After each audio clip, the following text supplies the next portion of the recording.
everyone, Sarah here. Welcome back to my channel, Never Out of Books. Today I am wrapping up January for you. It was a very interesting month because I was injured, sick, out of work, like craziness, so I had time to read, but if you look at my January TBR, I did exactly what I said I didn't want to do. So I wasn't very successful in the readathon that I was participating in because of this. I will show you what I mean in just a minute. So a carryover from December that I finished, I believe in the January 1st or January 2nd, but here we are, is Moonlighter by Serena Bowen. First book in the Company series. This I got from the Ripped Bodice bookstore in my trope box. This was There's Only One Bed, in case you were wondering. This is a contemporary romance novel, and it is not as juicy as the title suggests, which is good for me, because I was a little worried. So this is about Eric. His family owns some super secret company, and he's a hockey player, and a well-paid one. But he's the loser in the family because he doesn't make nearly enough money. But he is called upon to bodyguard an old friend because she's getting death threats and she has a jerky ex-boyfriend and she's pregnant with his baby. And so there's lots of trope going on here. So they're in Hawaii. She's at a conference because she's super successful, more successful than he is. And there's only one bed. And things progress from there. This was not juicy. It was actually kind of interesting. I was interested in the Company stuff, that he's not privy to a lot of that information. That will probably come in subsequent books. But actually, I enjoyed this and gave it 3 stars. For my curious adventures, I read Alibi's Essays on Elsewhere by Andre Aciman. So, I've never read a book of essays before. They were beautifully written. He is an excellent writer, but essays are not for me. I didn't really enjoy it. It was cohesive. I don't even know how to rate this sort of thing, but I know it's not for me. I gave it 2 stars just because it wasn't my thing. So 2 stars for me, but again, it's beautiful writing, but there was just not a lot of point, and so I guess that's where it kind of lost me. I'm definitely more used to stories, so whether that's the book's problem or my problem is up for debate, but there it is. I read it, it's done, I did it, yay. Then instead of reading the other books that I said I was going to read first, I did it. I picked up Throne of Glass by Sarah J. Maas. I'm the only person in the whole world who hasn't read the series yet. And now I'm not, because I then proceeded to binge read the entire series. That, for if you're wondering, is over 4,000 pages of this world. And I cried, and stuff happened, and I'm kind of on a different page and plane of life right at this second, because I'm into the fantasy thing right now because of this, which is going to make reading this month very interesting. In all honesty, she's an assassin, and then it just goes from there and becomes this big old thing. I gave every book 4 stars. I cannot give 5 stars because there were some things that I just didn't understand. It is epic fantasy, so I get it that there were a lot of characters, just so many characters. I actually had to keep looking people up online, and thankfully for the fandom, because there is quite the fandom on here, I could refresh and remember who everyone was. So lots of characters. These first books, the first 3 or so, were definitely young adult, but once you get in the last books, just a warning, it does get a bit on the spicy side, and there's a bit of sex and things like that. So they become less and less young adult. Of course, the characters also become not really young adult as well. So whereas this, like, you know, this book you could get by maybe. The other ones are more new adult. I just didn't get some of the, like, the travel and things like that. Like, things were not consistent in the way of time, I don't feel like. It was very confusing. It was a little confusing for me. And so that prevented me from giving the 5-star. Also, the map sucks.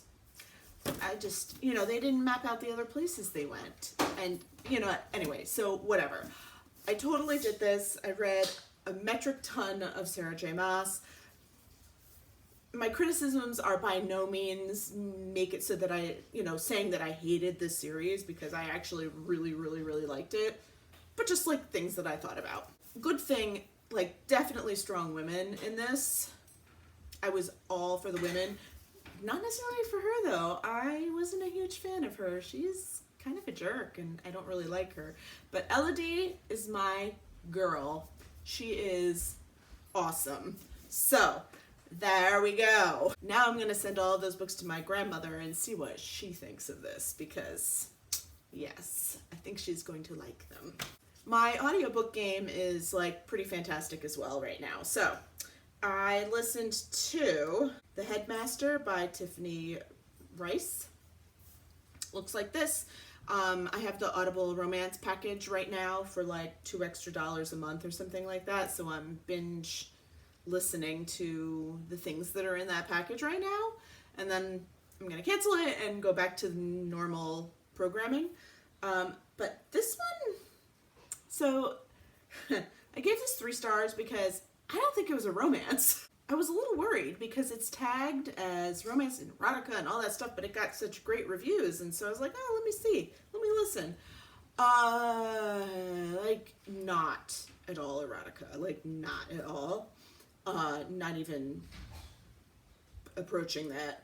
And definitely, like, magical realism, very strong. It was, like, a little bit romantic, but romance implies something, and this did not deliver to me on that implication. 3 stars. I cried my eyes out. I listened to Waking Up in Vegas by Sarah King. In case you didn't realize, I'm listening to all the short ones, because a lot of these were novellas and not really straight up novels. Gave this one 3 stars as well. I was hoping there was going to be more in the going to Vegas and waking up married. This ended up not being quite what I anticipated. And it was a bit typical in its displaying people's issues. I get kind of tired of everyone moping around and being just like poo-poo heads. Like, sick to death of it. Grow up. Let's do this. I listened to Once Upon a Marquess by Courtney Milan, which is the first book in the Worth saga.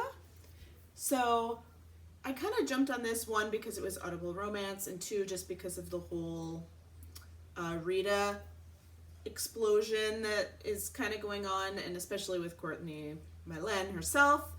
I hadn't read much of her work, so I decided to see what the story was. Let me tell you, this was quite impressive. I gave this 4 stars. She manages to have such interesting characters in a historical setting. Diverse people with disability, with, for some reason I can't remember what his problem is, but he, like, it's like an OCD or, you know, PTSD, things like that. She writes excellent characters like this. I was super impressed by this.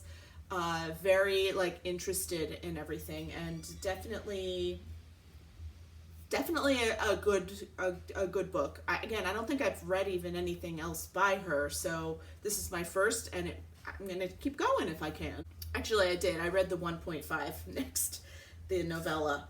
In Her Every Wish by Courtney Milan. This is 1.5 in the Worth saga. You meet Daisy in the first book. She's a friend to the female protagonist. This was a fun one because it is an interracial romance, and they were not rich people, so that was fun, or titled, or any of those things. So it was more of a common people romance in a historical time. I gave this one 4 stars as well. Very much enjoyed it.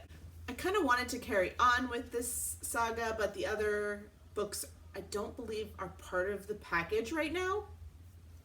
So I'll have to get them from the library at another time whenever I'm ready to read them. I'm currently listening to a historical romance. It's like and I will be finishing that up hopefully in February, or now, because now is kind of February. So quite a bit of reading in January because, you know, I was sick and at home and not at work. I didn't have to work for the entirety of January because I can't go back to work until I'm 100%, and so I was out with my arm. You know, would love to hear your thoughts or comments on anything. I mean, I read a couple of pretty hot authors at this point, and a very well-known series. So if you have thoughts on any things that I said or on the series, or have recommendations or whatever, I don't care. Leave it down below. I will talk to you all again soon. Bye.